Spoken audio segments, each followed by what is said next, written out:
In the previous video, we discussed how to find determinants of a 2 by 2 array or a second order array. In this video, we are going to discuss a 3 by 3 or third order determinant or higher. Now, to find a third order determinant, we can list out the formula, which is A1, B2, C3. And notice here that all of the A's are in column 1, all of the B's are in column 2, and all of the C's are in column 3. And that all of the subscript, and again, these are subscripts, they don't actually affect the number itself, they're just ways of labeling. The 1 items are all in row 1, 2 items are in row 2, and 3 items are in row 3. So this is a way of distinguishing. If we're in B1, then that means we're in the second column, first row, or first row, second column. So if we want to find the third order determinant, the first thing we have is A1, B2, C3 plus A3, B1, C2 plus A2, B3, C1 minus A3, B2, C1 minus A1, B3, C2 minus A2, B1, C3. And now you might be asking yourself, how am I ever supposed to remember this? Well, there's a couple of different ways you can go about doing it. One way is that the book talks about is to rearrange these terms based on their A terms.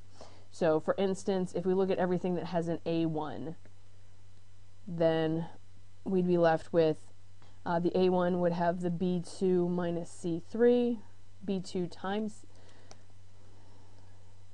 we have A1 times B2 times C3. We also have a minus A1 B3 C2, so we can put minus B3 C2. Now if we look at the A2 term, we've got B3 C1 minus B1 C3. And if we look at the A3 term, we've got B1 C2 minus B2 C1. Now this might not look like anything else at the moment, but if you notice, these really are determinants of 2 by 2 matrices in here. And this brings us to the process of using a minor. And so a minor, this method will work for any determinant larger than a 2 by 2. So if, for instance, we look at the A1 term, we cross out everything else in its column and its row, and we just take the determinant of the remaining pieces. So this becomes A1 times the determinant of B2, C2, B3, C3. And if you go back up here, that's what you have, B2 times C3 minus B3 times C2.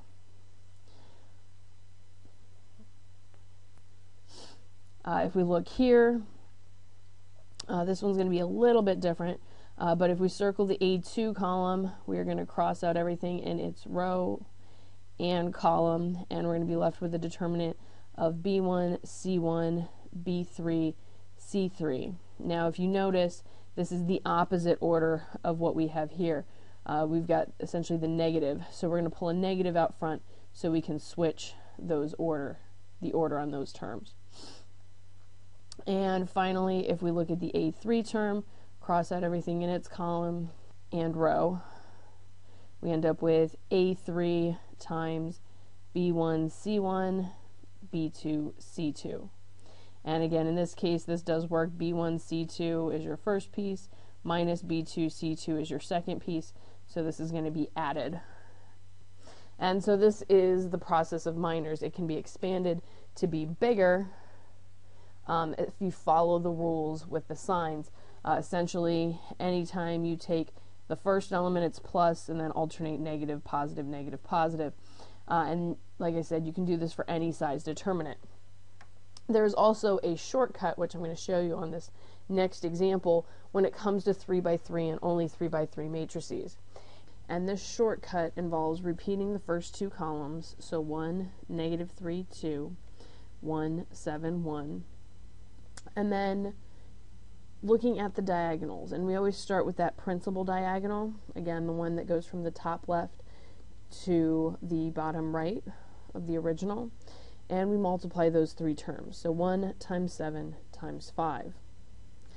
Then we look at the next diagonal, 1 times 11 times 2, and we write that down. We add to that 1 times 11 times 2. And then we look at the next diagonal, negative 4, negative 3, 1. So we multiply those three together. Negative 4, negative 3, 1. Then we look at the diagonals going upwards from the lower left to the upper right. So 2 times 7 times negative 4. And in that case, we subtract now as we go up. So we have minus 2 times 7 times negative 4. We go up the next diagonal, and we have 1 times 11 times 1. So we would have minus 1 times 11 times 1. And finally, we would look at our last diagonal going up, 5 times negative 3 times 1. And again, minus 5 times negative 3 times 1. And so this is a little bit easier to remember. So now all we have to do is simplify these products. So 1 times 5 times 7 is 35. 1 times 11 times 2 is plus 22. Negative 4 times negative 3 times 1 is plus 12.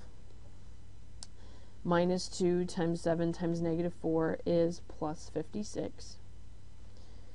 Minus 1 times 11 times 1 is just minus 11. And minus 5 times negative 3 times 1 is positive 15. And then we take and we add all of these numbers together.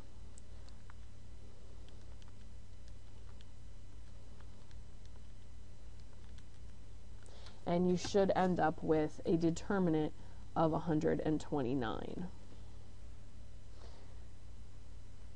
Now let's try another example. I'm not going to draw the diagonals in this one, but we are going to start the same by repeating the first two columns. So in this case, our first diagonal is going to be 1 times 0 times negative 3 plus our next diagonal, which is 3 times negative 6 times negative 5, plus our third diagonal, which is 8 times 0 times 2. Now as we go up, we've got minus a negative 5 times 0 times 8. We have a minus 2 times negative 6 times 1. And the last diagonal we have is minus a negative 3 times 0 times 3.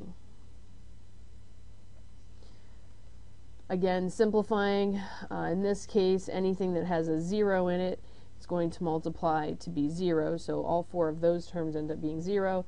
We're simply left with 3 times negative 6 times negative 5, which would be 90, and negative 2 times negative 6 times 1, which would be plus 12, and that gives us a grand total of 102 as our determinant. Now I want you to pause the video at this point and try example 6. So in this case, you should have found that the determinant ends up being 0, and we'll discuss why that is in the next section. Now, if we have anything larger than a 3 by 3 matrix, the shortcut that we talked about before is not going to work. And we either need to approach it as looking at minors, in which case you would probably just follow down one column and create the minors out of the remaining pieces, and then you'd still have to do a 3 by 3 determinant using what we've already talked about. The other way that we can approach this is by using our calculator. So go ahead and get your calculator out. Now, you need some type of graphing calculator to do this with. I'm going to use the TI-83. The 84 would follow a similar format.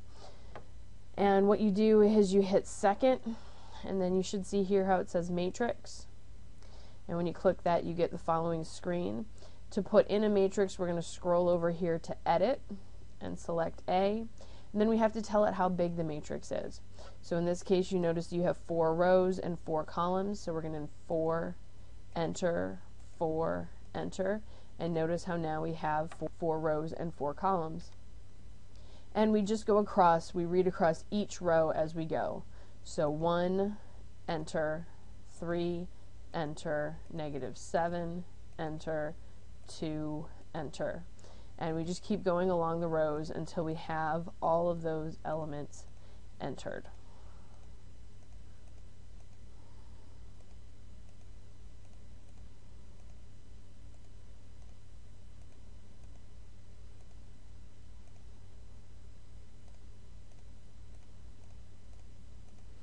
And it's always a good idea to check. So in this case, my last column is 2, -2, 1, 2.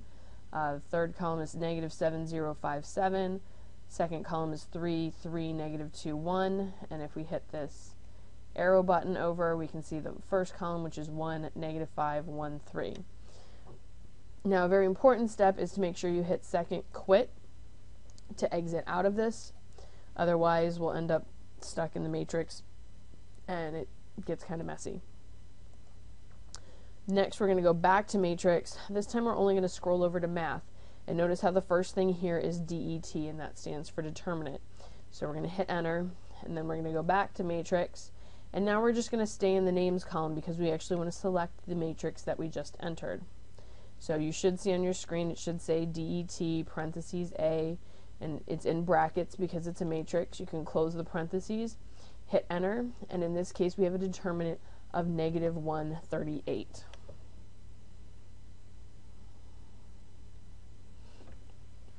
So on this last example, I'm going to give you the option, if you have a calculator, feel free to use it and evaluate this determinant. Otherwise, do it by hand, but pause the video at this point and try example 8. So regardless of how you went about solving this, you should have found that your determinant was 0.